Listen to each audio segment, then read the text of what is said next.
Hello and welcome to this guide on how to stop colic and getting your newborn baby to sleep. I guess you've clicked on this video because you're probably at the end of your tether and are trying to find, ways of helping to, understand your baby's issues and also how to alleviate them. Before we begin, a quick disclaimer. So this is my own opinions and this is what's worked for me through trial and error, and of course it's all done with the best intentions in mind. However, with that said, I have no scientific background in this field, so always seek the guidance and support from the healthcare professionals, whether that be your GP, the midwife team, or even paediatricians. Again, follow this guide at your own discretion and always read the product labels and follow up with those who do have the certifications, because I don't, as I said previously.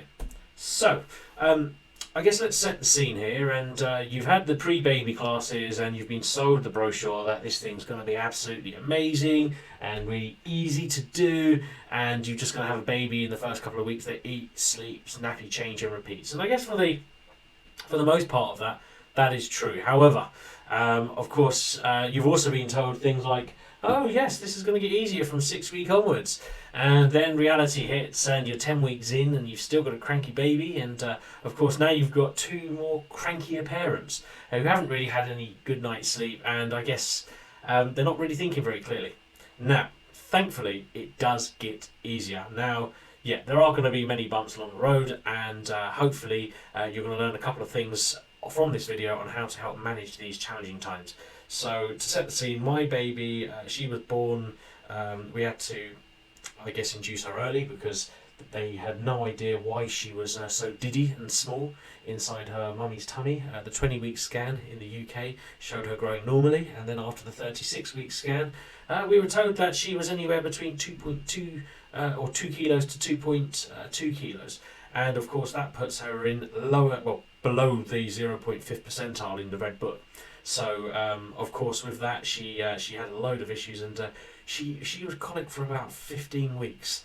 And I wanted to make this video because we went through hell and back, and I guess I wanted to give back to the community and help people through my own learnings. And if I can just make one person's life that little bit easier, then I would have done a good job with this video. So there's going to be a couple of topics to cover. And I guess these are the high level ones. This is actually my daughter. In fact, most of the pictures are going to be of my daughter, and but I have added a couple other ones as well. So topics to cover was the reasons for colic, the tools, what we found helped, and the environment. What is it that you want to, or what's the environment that you want to help get your baby to sleep or stop your baby from crying, really, and the traps as well that go along there. So, for example, if you think what you're doing is right on some things, well, actually, sometimes following that intuition isn't always the best way. And again, I'll go through what I've learned at least. The roles, so again, like what is it that different people can do? And finally, like the steps and techniques and other things to really help. So let's just go through some of the reasons that I found for colic. So I guess what is colic? Well, it's sort of a catch-all term for babies who cry a lot for unknown reasons. I don't really agree with that, and there's always a reason why your baby is crying. And when they're first born, of course, that's like they're programmed with the ability to, suck and cry and sleep. They're literally, a baby in a shell. They have zero programming. So I guess it's up to you as parents to figure out why. So a couple of reasons that I've covered in this video is the first one being an immature gut, i.e. lots of wind and stomach aches. And actually that's why my daughter mainly cried when she was first born, because she was so diddy and stuff didn't really agree with her. But again, we go through that in a bit. The next one is needs a burp. I guess that one's seemingly obvious, but there's quite a lot of advice out there, such as my baby is breastfed, so they don't need a burp and stuff like that. Well, actually, our baby was breastfed and she needed a burp every time, to the point of whereby if you didn't give her a burp, she would cry when you put her down to sleep. Another one's reflux. Again, is the baby still hungry? Has the baby got a blocked nose? And the next one's sort of a bit tricky, but are they overtired? Now remember, babies when they're first born really need a lot of sleep, and they can have up to 18, like even 20 hours of sleep. So all they're doing is either eating or sleeping, and that's it. So it's quite easy for them to get overtired. Are they too hot or too cold? Of course, babies are quite sensitive to temperature as well. I'm not going to pretend to be the expert on that, and when I cover that, it literally slides off people who do know what they're talking about. Have they got a rash or a skin irritation, and could that be, again, the signs of something else? Of course, you want to speak to a paediatrician or a GP about that as well. Or are they just simply bored and want comforting? I mean, they've just come out of their mother's womb, which has been nice and warm. They've been able to hear their mother talking, and again, that's quite comforting. And of course, the sounds are quite different. They haven't really had this bright light, and they've come into this world, and it's like, what on earth is going on? Also, have they had a cold or injections? Thankfully, our baby didn't have a cold until I think something like 4 or 5 months down the line, and then she had COVID about a week after, which wasn't fun. But have they had a cold, or also have they had their injections? That could be that could make them feel a little bit off. I guess with our kid, when she had her injections, she was very clingy, very quiet. In fact, we actually found that she was easier to look after when she was when she was ever so slightly ill, which of course I don't advise anyone trying to get their child ill on purpose, at least. But and then the final one's a bit weird, like a foreign object. Have they swallowed I don't know. You're a dad. You've got a hairy chest. Have they accidentally swallowed a hair? That can cause issues. Or have they had water get in their ear during bath time? We had that once or twice, and that wasn't fun either. So let's start off with the tools and what you will need. Well, not quite need, but what could be really beneficial. So living in the UK, 2 big blankets. Our baby was actually too small to have swaddles or sleep suits, and we had to end up just using blankets. But you're going to want 2 big blankets anyway, because I've got a little example, really cool thing what you can do with them to help them feel that little bit more secure. And of course, a swaddle blanket as well could be useful, but again, you can actually just do the swaddling without the need for that. In fact, I got so good at it that I was the one who usually swaddled our daughter. A hot water bottle always helps, so babies are very sensitive to the cold, and particularly we found when we put the baby down, if we were putting her down onto a cold surface, i.e. the bed, that she'd immediately wake up, because from holding her with your hand on her head, or his head, to put them down on a cold surface, that could startle them and wake them up. We found having it next to me bed very useful. In fact, she's almost 1 year old now, and because she was born so small, she still fits in that next to me crib. That was a very useful purchase. The next one, this is the one on the top, the picture on the top right. You can see this thing called a rocket, and it does just that. It slowly rocks the bed, so you don't have to keep doing it with your hands. Again, it's meant for like buggies and stuff, but we actually just put it straight on our next to me crib, and I use my 3D printer to 3D print a better, bracket for it. But that thing really helped. A timer is useful as well. In this video you're going to see the magic number that I found. Of course, for your own baby, you might want to change that to make it sped up or slowed down. It's quite useful. Of course, nothing too noisy, so I just use my smartwatch, which just vibrated in my hands. Again, hopefully not enough to wake the baby up. But another one is a loudspeaker. So things like playing white noise, or even the shh noise. That was pretty useful. If either your baby isn't taken to breastfeeding, then I'll do a whole section on breastfeeding, because it's not easy. And I think when you go to these NCT classes and all these other classes, they make out that breastfeeding is the easiest thing in the world, and it's not. So if you are struggling on that, then you're not alone, and there is help out there. And of course, even feel free to ask in the comments or send me a message, and I can talk about it, or get my partner to talk about it. Of course, I think that was actually something. It's a very tender subject, and I think it's something that I don't think women give themselves enough credit over. But breast pumps, of course, help, because you can of course express and either get your partner or get someone else to join in on the fun of feeding your feeding your newborn. You're going to want like a thermometer of sorts as well. So we got like a couple really cheap ones off eBay. Don't need to be that expensive, but we wanted to make sure that her entire environment was a specific temperature. Because I guess for me, it scared it scared me a lot to think, is my baby too cold, is my baby too warm? Of course you hear all about the whole what do they call it now? I would say cot death, but it's something else. But yeah, SIDS, sudden infant death syndrome, and of course temperature they found to be something quite important. And actually there's a new study I think that just came out from New Zealand as well to actually talk about, I think it was like an enzyme or something. But again, do your own research on that one for a different subject. Now, of course, you've got soothers, natural soothers, and for women, it's boobs or, of course, the bottle. Never underestimate the power of boobs because they are very soothing for babies, and so that's for women. However, men don't really have boobs that can produce milk. So for men, what I found really good, which I guess was more something that only I could do really, and not mum, was use the depth of your voice. So the vibrations when you talk to I guess talk deeper, and I'll come on to that in a bit. But yeah, I found that using my voice to soothe the baby was really useful.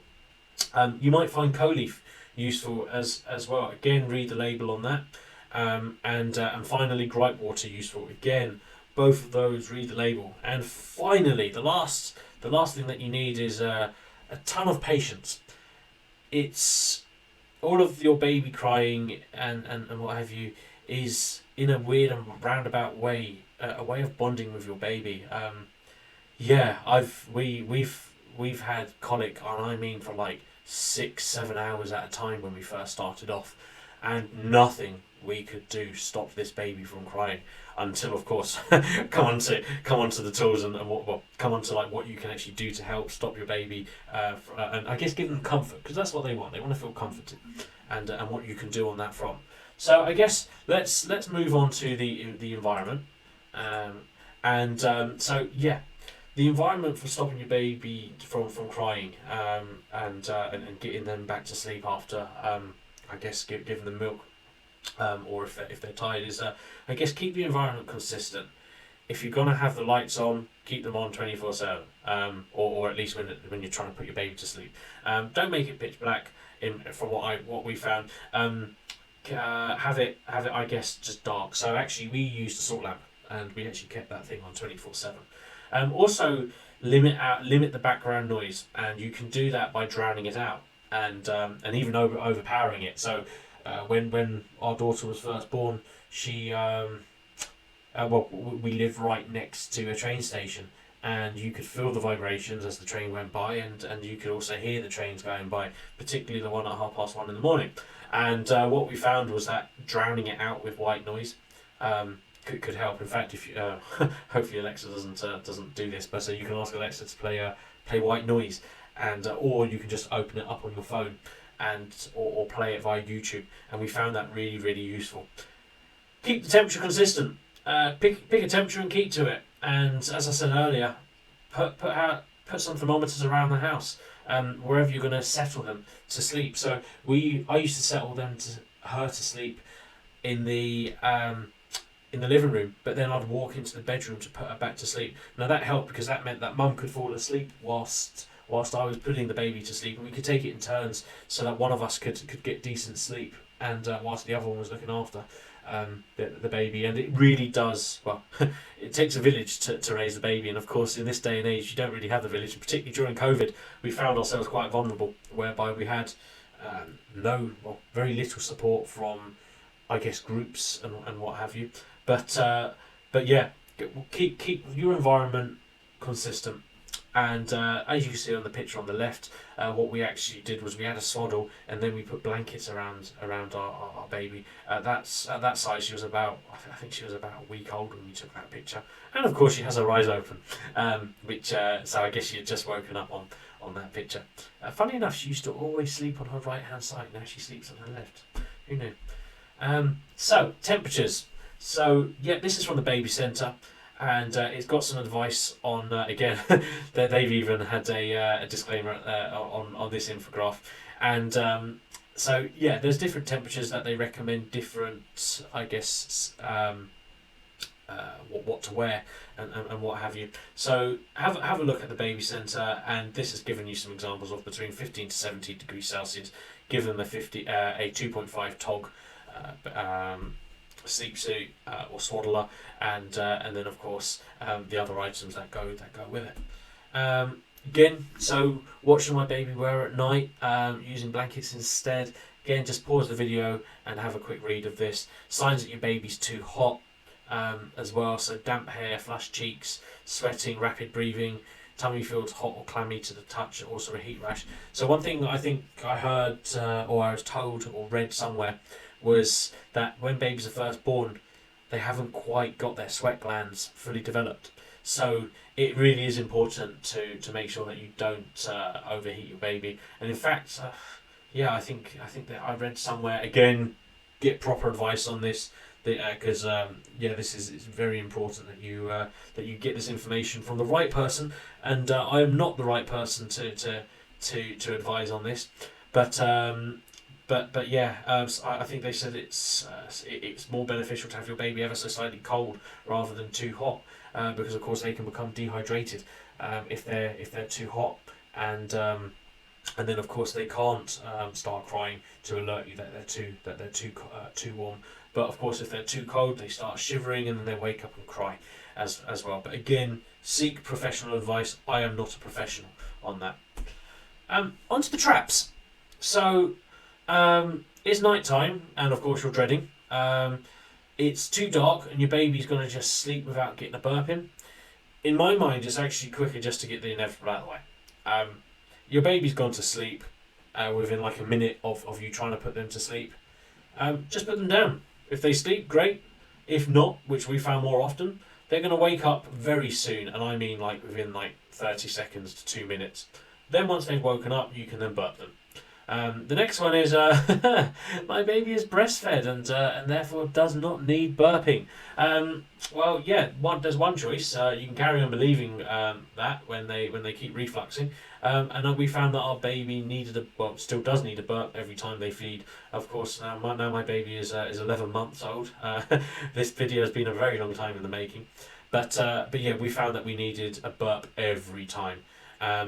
And I guess on the other hand, your baby's had a burp after 5 seconds. They've gone to sleep, and you think about putting them down after 5 minutes. I found don't. In fact, I found the magical time was 15 minutes to help get them into that real deep sleep. And of course, good things come to those who wait. The next trap was, I guess, it's a funny one. You go to a GP, and of course they're a general practitioner. Yet their advice can be very different to what a paediatrician has to say. So we went to our GP because the baby had reflux. Our GP prescribed them Gaviscon Baby. It might help. Apparently, it only helps something like 5% of babies. In fact, what it says on the label, which happened to our baby, is she ended up with really bad constipation. It inhibited the digestion and just made things 10 times worse. So just be really careful about feeding your baby Gaviscon Baby. And of course, do speak to your paediatrician on that as well. Your baby's nose is blocked, poor thing. What we found is just sort this out before putting your baby to sleep. Just a quick note on this, they will be fully awake after. In fact, they hate it. And it breaks our heart every time we have to do it. But we found that just get your baby's nose unblocked, sort that out before putting your baby to sleep, and they'll be fully and then you can start your usual routine. The next one sort of is a trap, isn't a trap. It depends. Well, I guess you're only going to find out if it works if you do it and it puts them to sleep quite quickly. So if you stimulate your baby to prevent them from crying, i.e. with their favourite song, it can help, of course, stop them crying, but then of course then they're fully awake. And I guess what we found was there was this one song that we found in my partner's native language, called Bila Mama Kunkumka. and that just immediately stopped her from crying. In fact, I'll probably put a link in the description, because it just worked so well. It was like flicking a switch, and she had stopped crying. But of course, the problem with that was then she had become very excitable, and that stopped. So the next one, hopefully you can see this, but I just want to spend a bit of time talking about breastfeeding, because this was something that we found incredibly difficult to do, and we had to get a lot of support. And bless them, we got a lot of help from people. Well, where we lived was conservative led, I guess, local council, and during lockdown they literally just stopped everything. And our NCT classes was from a neighbouring, I guess, council, and she wasn't meant to help, but she did, because she was our NCT lady, and she actually came over and really helped us. But yeah, reach out for support. It's not easy. In fact, they say breast is best, and they say it's easy, and of course they say this will boost your baby's immune system. And I guess before starting your journey, well, before being a parent, you probably only heard them talk about breastfeeding in a positive way. I guess two of the three of the statements that I've written are correct.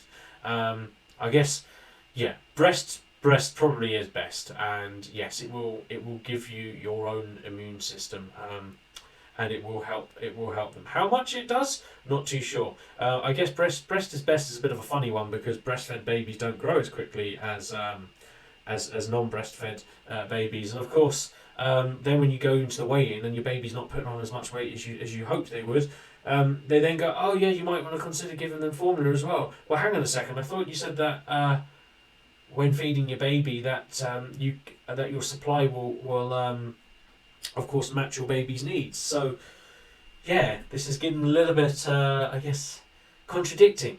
But yeah, if you are struggling with breastfeeding, i.e., is it getting you down? You're not alone. This was hands down like the hardest part of our journey. In fact, it contributed to the colic. Your GP again might even hint that bottle feeding is easier. In all honesty, they're not wrong. At least on the short term.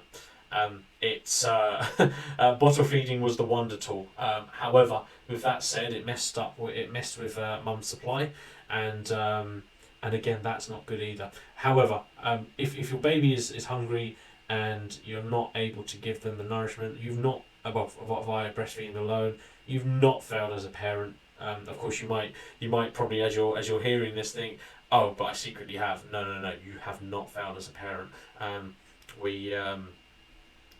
It's bloody difficult, breastfeeding, and again, it takes a village to bring up a baby, and of course, we don't have that mentality anymore. People just have their little inner circle, and that's it these days.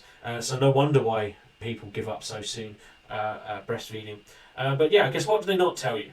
Feeds can take 40 minutes to an hour and a half at the beginning. Baby hasn't, well, you haven't quite got your supply fully up, and then of course baby is very small. Maybe they haven't really got a very strong sucking reflex. So this can really tire them out. In fact, we found that breastfeeding can take up to an hour and a half to do.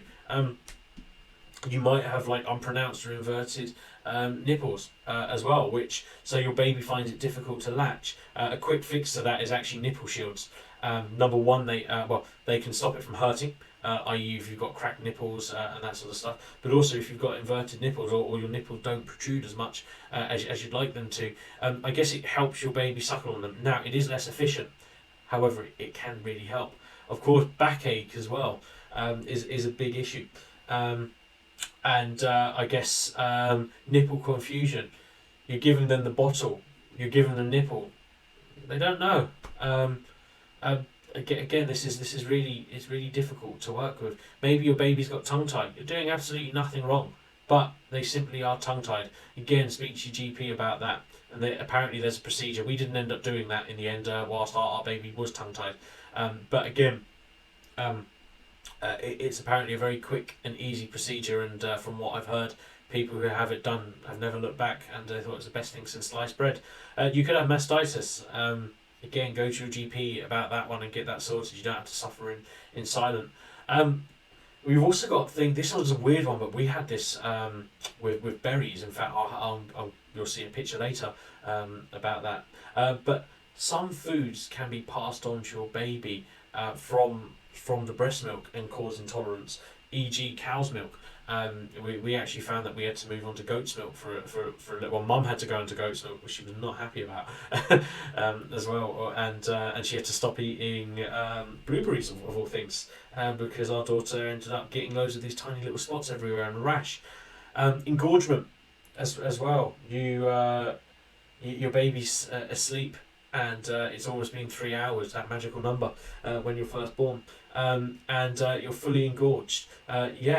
You might. I've heard. Is it a cold towel on that? Can help.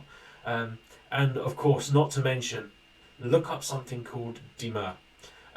That's actually. There's not enough research done on this, but this is what my partner had, whereby it causes a serious amount of, I guess, mental anxiety. When you're feeding your baby, all you want to do is rip out your breasts, or you want to cause self-harm and things like that. Just look up demur. It's you too could be suffering from that.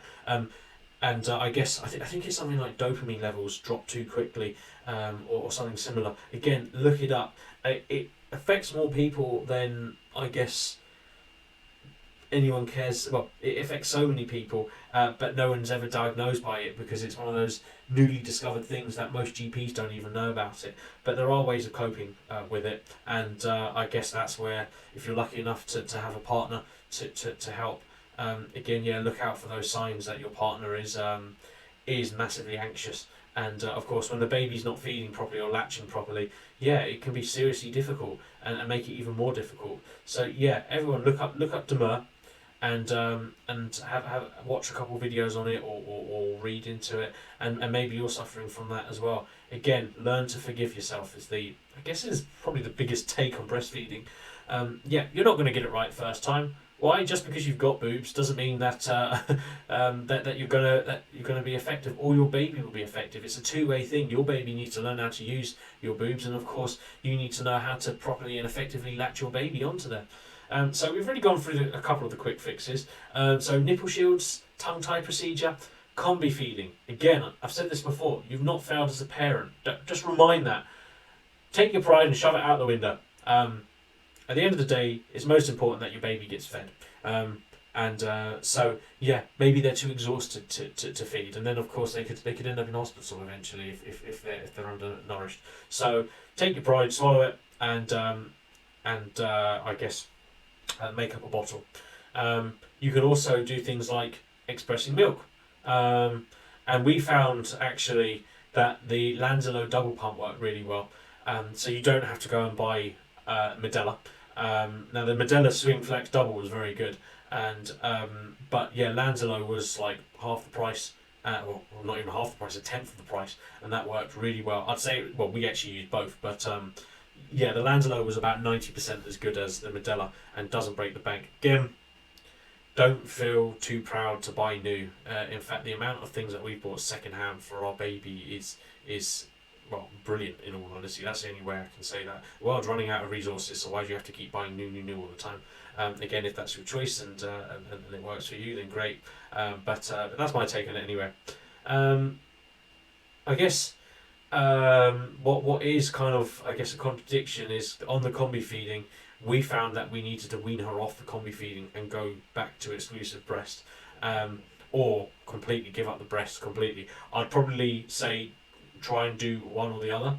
Of course, it is great to know that your baby will take both the bottle and breast. Some babies, or a lot of babies from our NCT class and other classes that we took, actually only took one or the other.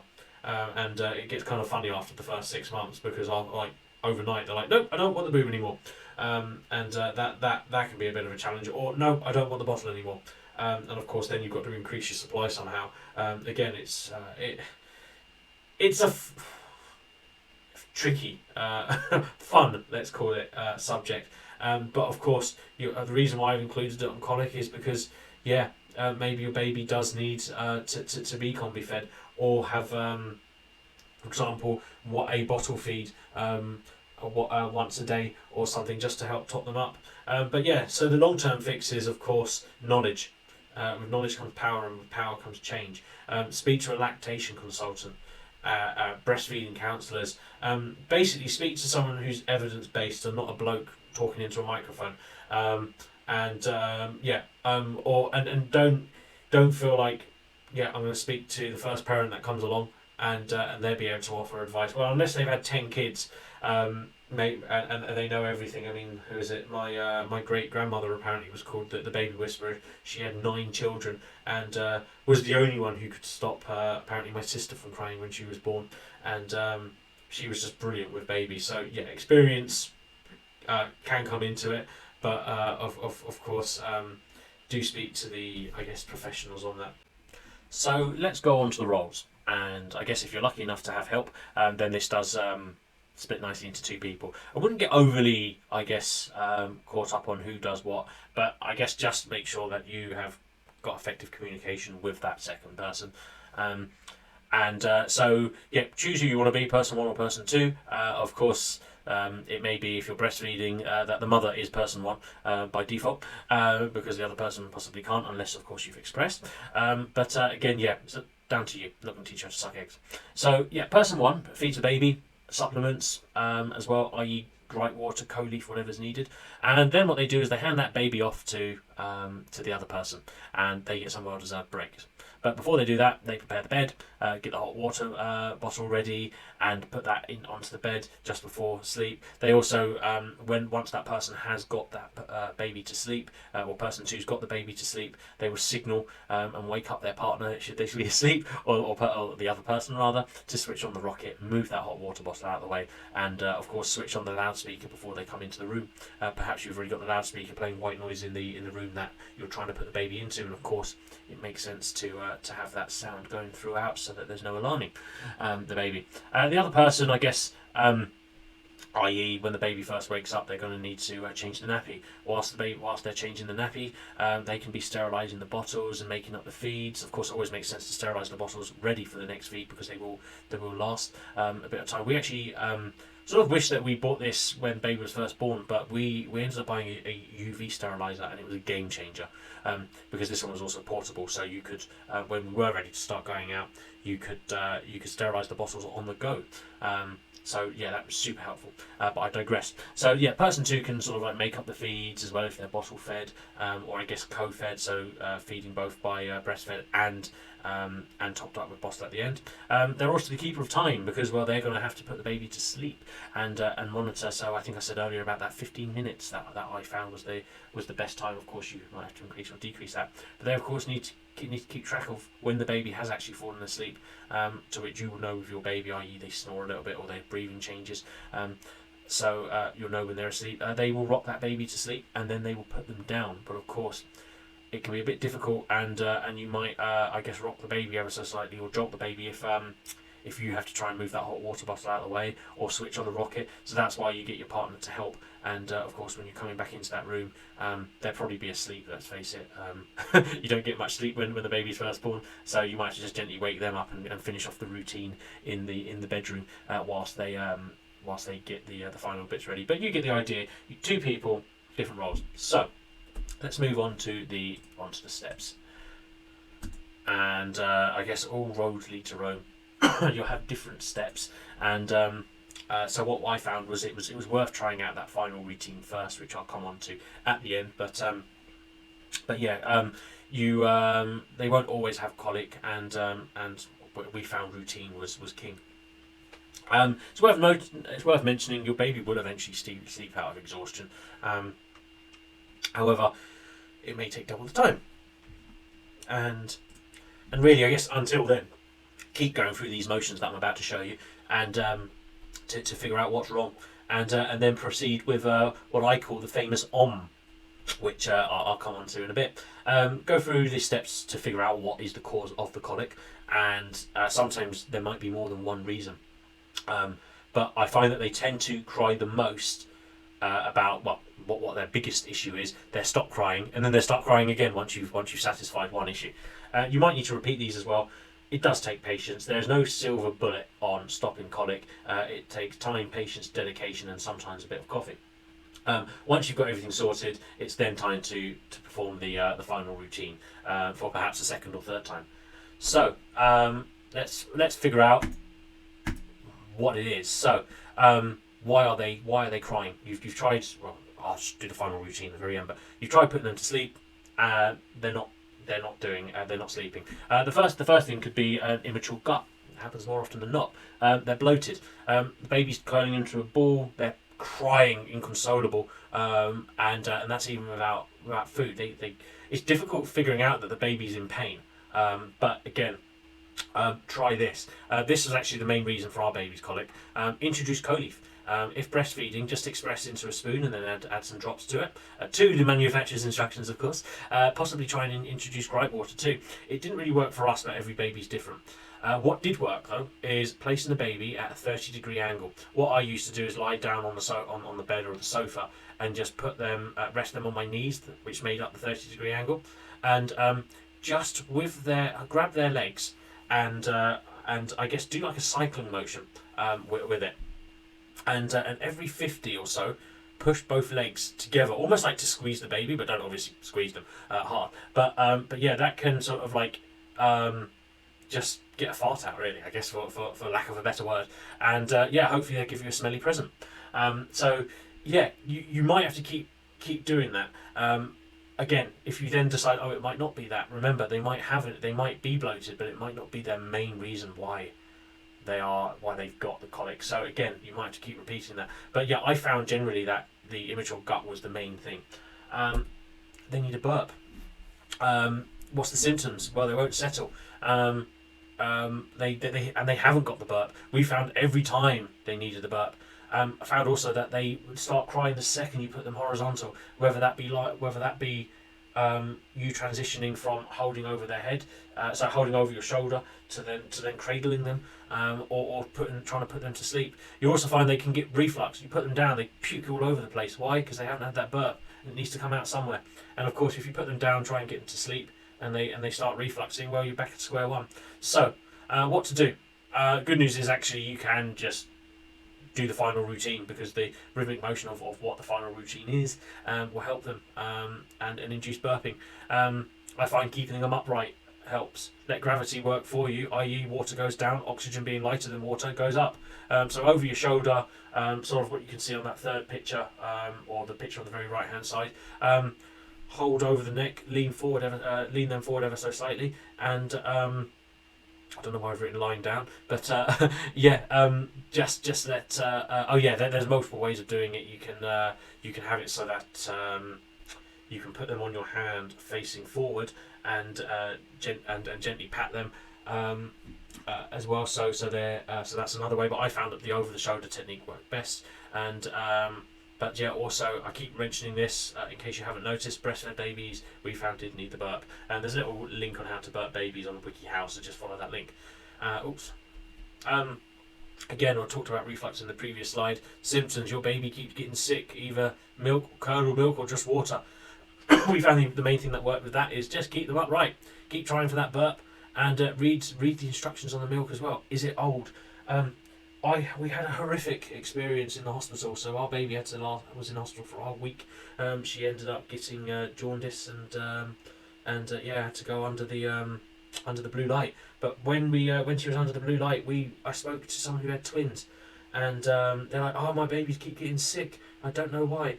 And what I noticed was they had like a huge 1 litre bottle of milk, and they were leaving it by the bedside and not putting it in the fridge, and the milk had gone off. So yeah, read the instructions on the milk. Is it old? Have you not done it correctly? Sometimes you can think that you're doing what's correct because it can be obvious, but actually it doesn't always. That's not always the case. So yeah, have a read again of those instructions, because now you're not so tired. You might read something different or get a second opinion on it as well. So yeah, but mainly the most common thing is that they need to burp. So yeah, just sort that out. They also, why are they crying? Why? Because they're still hungry. It's not a bad, well, it's not your fault if you haven't got enough supply, for example. Or do you know what? That baby just needed a double feed. They're extra hungry. They've just gone through another, what's the word? Growth spurt. And now they want extra milk. Our baby was only 2.2 kilos, yet somehow managed to fit 250 millilitres of feed on for about a whole week. That was literally a huge percentage of her weight. Yeah, so how can you tell? They're searching for that bottle or the boob. They're fidgeting. They're progressively getting more audible. Yet they've already had a burp. And they've already farted to their heart's content. But what you might notice as well, more subtle, is that they start pouting, start looking like they're trying to suckle onto something. Again, you'll figure this out the more you see your baby, but just watch out for it. The more you get to know your baby, just watch out for it. Is your baby hangry? That's why they're doing it, hungry and angry. So what do? Well, thankfully, it's pretty obvious. You just feed them. So offer them the boob or the bottle. Of course, they might just do it anyway because they want to. Well, number one, it's a reflex thing. That the second you put them up, so the second you put your finger in their mouth, why is it they suckle on your finger? Or they go to start feeding and they latch onto the boob immediately because it's a comfort for them as well. So, but yeah, do watch out because they might not be hungry. But again, it's always worth doing. It's very useful. The next one is thankfully really obvious. Blocked nose. We found that baby would wake up very soon after, or was crying a lot because they had a blocked nose. Sometimes you can even see it. Resolution, as I said earlier, yeah, they're going to hate this, and they might cry uncontrollably for a bit of time. Thankfully, it doesn't take a long time for them to stop crying. We use this Frida baby called the snot sucker. What you can see on the right hand side. It's sort of manual, sort of disgusting, but at the same time, the instant relief.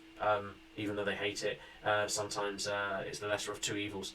It's also, you know what, when you get used to it, it's not as bad as you think. At the end of the day, I guess parental instincts come into it, and you chop off your right arm if you needed to help them get better.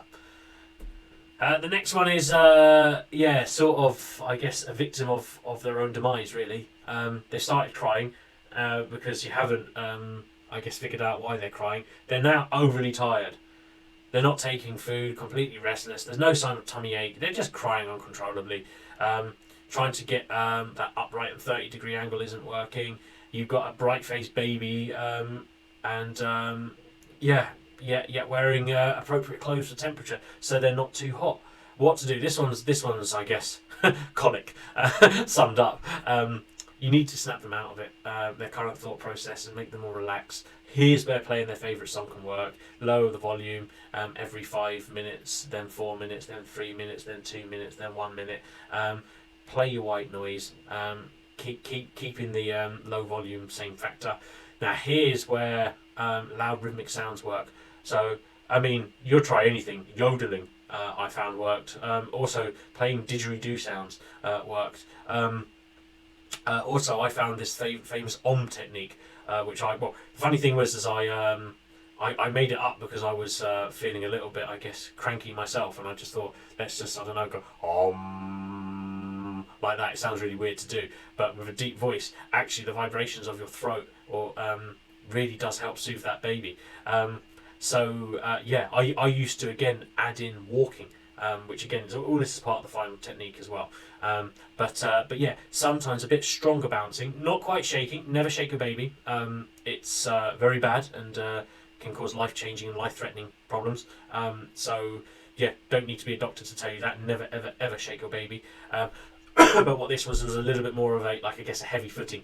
So you'd walk slightly heavier just to, I guess, help dislodge that burp. Woman, boobs, pacifier. I've mentioned it in the previous slide. Sometimes they might want to suckle your boobs just purely as a pacifier. Again, that can be a trigger for demur as well. So just watch out. Men, use your deeper voice, as I talked about using the Om technique. Put them in. Also, you might need to put them in a pram and go for a stroll on a very bouncy path. I remember trying to put our baby to sleep whilst we were out for dinner, and that's when she decided to have colic. And thankfully, it was right by a ferry port, and they had an old, I guess, an old ramp, and that had some serious bumps in it. So I just kept walking this baby up and down this 2.5 meter ramp, and she fell asleep very soon after that because of the rhythmic motions. I guess once they're settled, e.g., relaxed or inquisitive but not crying, you've done your job, and then you can go into the final technique.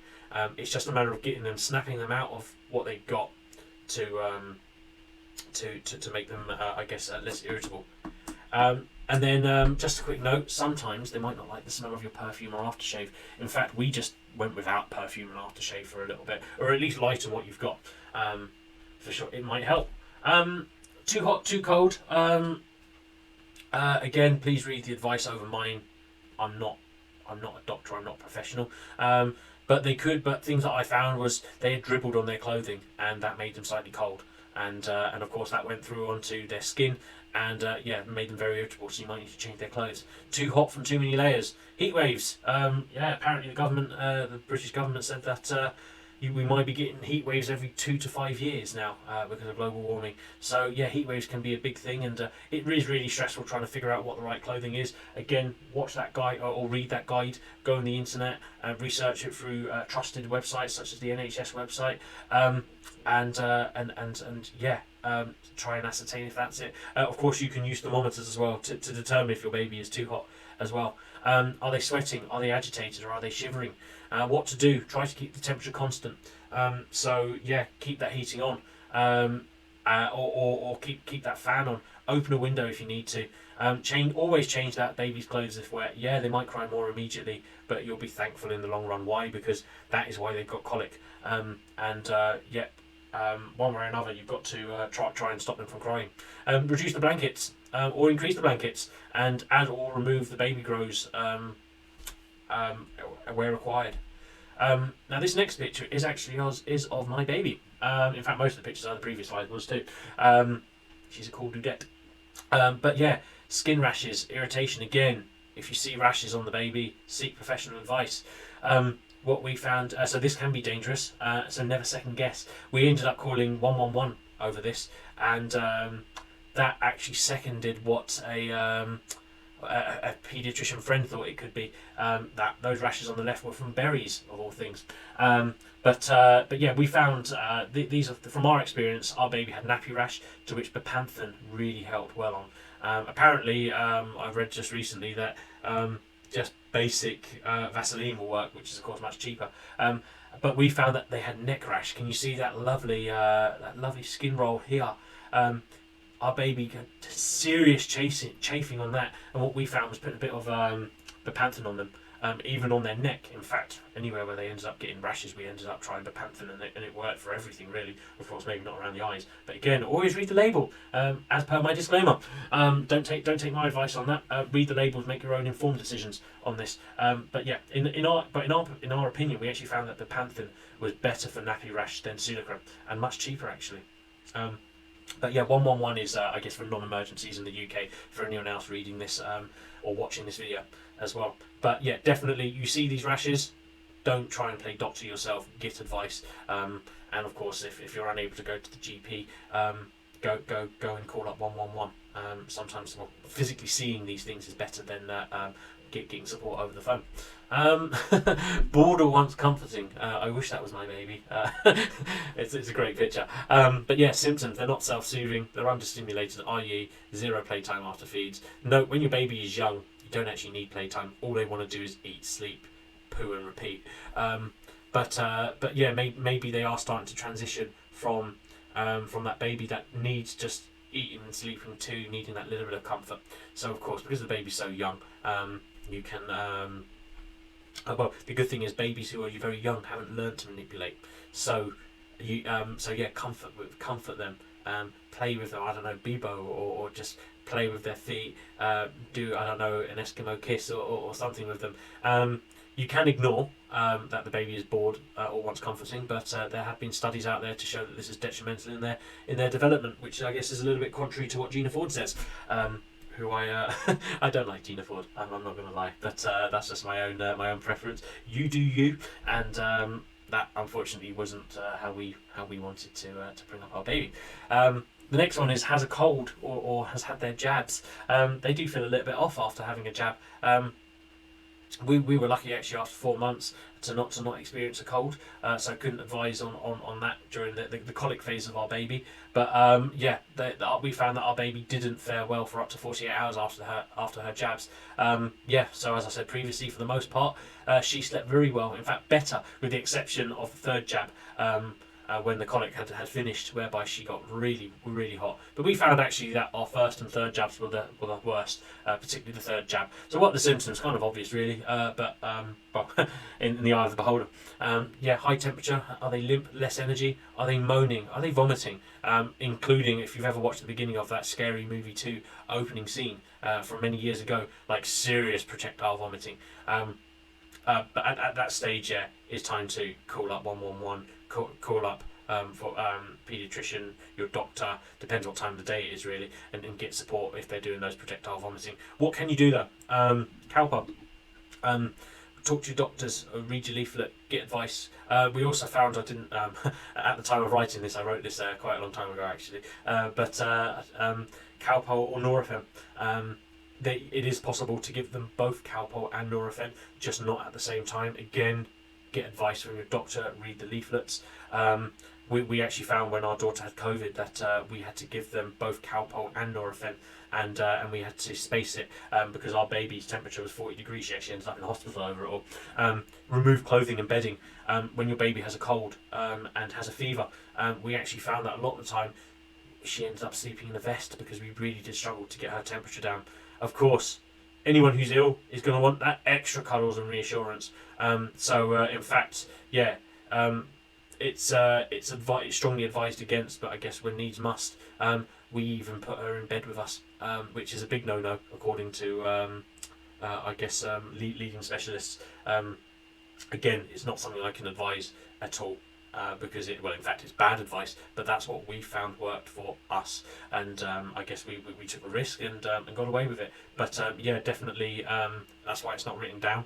We found that we had to cuddle her and give her that extra comfort by letting her sleep in bed with just mummy or daddy to make extra space for baby, and we just put pillows up so baby couldn't rock. Of course, when a baby is quite young, they don't really turn much anyway. It's just making sure you also don't rock on them as well. When they've got cold and flu, do limit the playtime. Try to get them to sleep. They need to. I guess they need that rest when they're not feeling well.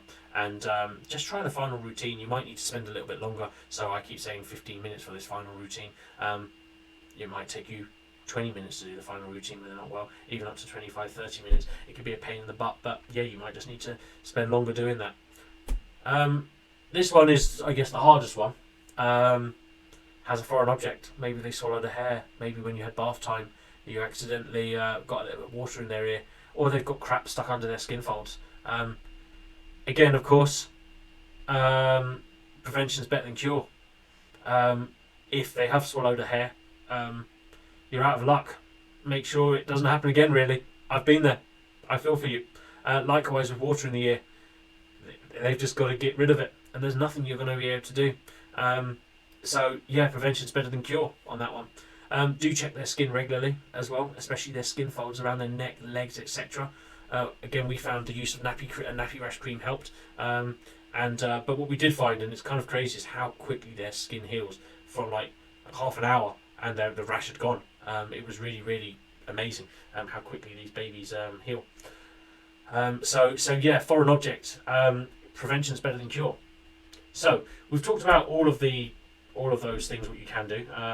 In fact, this next slide is setting the bed, and apologies for the CGI'd or the superimposed hot water bottle. I took this picture just before doing this video because I forgot to make the slide look pretty. But what you'd want to do is fill up a hot water bottle just before they're ready to go to sleep. So not whilst they're feeding, because it could get cold by then.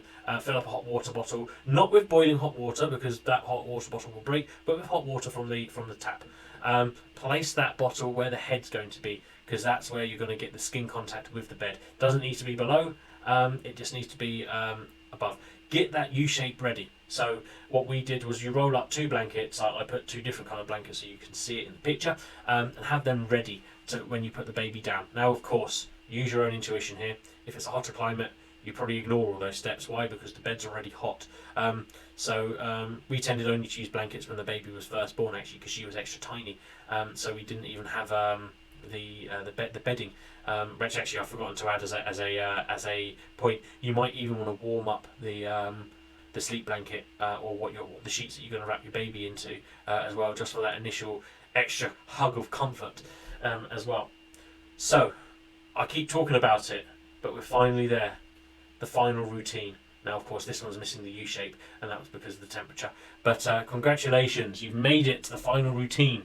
This is the go-to routine for setting up the baby at any time. So once you've managed to figure out what the cause of colic is, this is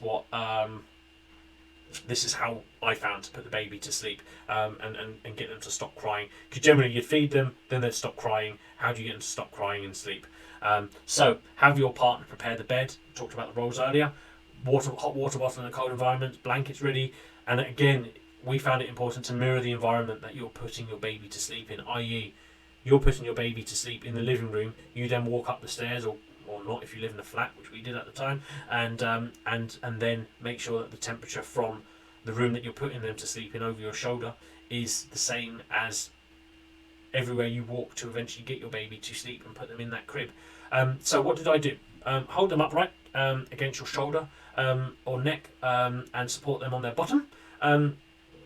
Give your baby gentle pats, again leaning slightly over the shoulders so their neck is supported by your neck as well. So it's really important to hold your baby's neck when they're first born as well, so they don't flop around.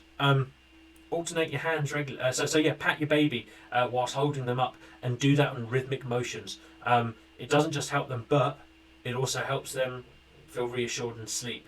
Pat your baby's back to burp them. I've already talked about that one. Alternate your hands regularly, say every 30 seconds. So one thing that I found was that if I kept them on one side, they would notice the transition between me putting them to the bed. So again, keeping them not quite guessing, but make them get used to the whole of moving as well, so they don't notice that interchange later. So keep going on, particularly as a male. Use your deep voice. Go and you keep that word for as long as you need to. I used to play games and keep it going for like a minute at a time to see how long I could hold my breath for. Of course, you're going to be bored. Well, it can get quite boring and lonely trying to put them to sleep. So try and have fun. Take long steps as well. Rhythmic, slow, like as if you're doing some weird cult walk down an aisle or something. I used to have to almost do lunges. Look up what a lunge is. That's exactly what I did. In fact, I used to do a whole exercise routine when I used to do this, and my legs were killing me by the end of it. But these long, slow steps, quite low, perfect lunges, or even knee ups. Try and multitask, or at least try and get over the monotony of trying to put this baby to sleep. But then, of course, over this 12 minutes, quieten the arms. It starts off really loud when your baby's crying their heads off. As they start to settle down, less crying, quieter crying, or they've stopped crying altogether. They should stop crying pretty quickly. But yeah, quieten those arms, eventually transitioning that to, the longer steps to being shorter steps, less bouncing as well as you're walking, and lighten the back patting. Why? Because when you put them down to bed, they're not going to be patted on the back. Once you've done that for the 12 minutes, hopefully by then they'll be really settled. Transition that baby to cradling them. So I guess they're now horizontal. Again, keep moving your hands. Transition them from the left side to the right side every 30 seconds or so. But again, if your baby starts feeling restless again and they're no longer settled, hold them up for another 5 minutes and then repeat this step after. If your baby can't stand being horizontal after the first 2 tries, you probably haven't got a burp out, or they've still got reflux, so you're going to have to hold them upright again. You will get better at this. Your baby will also get better at burping, and they will grow out of this. You're probably feeling at the end of your tether. You've tried all of this. It's taken you a whole hour, even up to 6 hours to get your baby to sleep. You're crying, your baby's crying, your partner's crying. You're all at wit's end. Yeah, it will get better, I promise. I've been there. It sucks. But sometimes, what can you do? just cry. Crying is good. It releases endorphins for both you and your baby. Place your baby down though. Well, also try and not cry too much, because your baby is quite attuned to you crying as well. It's hard to say that because of course you can be pretty upset yourself trying to get them to sleep. But again, I digress. So everything's worked well. Your baby is asleep in your arms. It's been 15 minutes time. Again, if your baby's got a cold or 15 minutes doesn't work for you, add whatever works for you. Again, good things come to those who wait, so I probably would recommend 15 minutes at least at the beginning. Signal to your partner, who's probably asleep right now, because let's face it, it's really easy to fall asleep when you've got lack of sleep.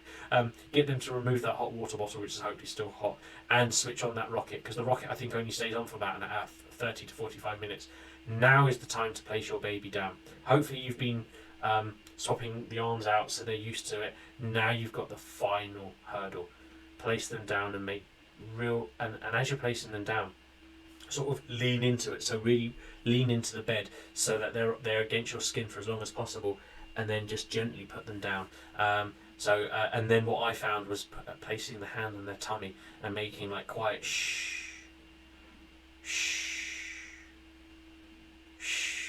noises in like a rhythmic sound. You can actually get apps that do that as well. We bought this standalone thing that when it sensed movement, it actually would start doing it by itself, which worked really well. But yeah, the power of shh works really well. In fact, you can probably I should have written this, but you can interchange the om with shh. In fact, om didn't work for my partner. It works best for men because they've got that deep voice. So yeah, you for females, yeah, just possibly you might find shush works better than anything else. Obviously, you're not telling your baby to shush. You're doing it more to soothe them. But yeah, that's effectively all my knowledge in probably about an hour and a half by the time I finished editing it. Sorry, it's been a really long video, but I guess good things come to those who wait, and yeah, it's not a quick fix. So thank you for sticking with me. That's it. I hope you found this useful. My videos, I don't make many of them. In fact, I've only made one video before this, but I guess go big or go home is my motto, and I've got tons of views on that one actually. So yeah, if you did find this useful, please do like it, comment, subscribe, forward it on, share it to people, and yeah, I might make more videos in the future, and any questions, just let me know. But thank you for sticking with this, and good luck in your adventure of getting rid of colic. Don't give up, and yeah, good luck. You're going to do great. Thank you very much.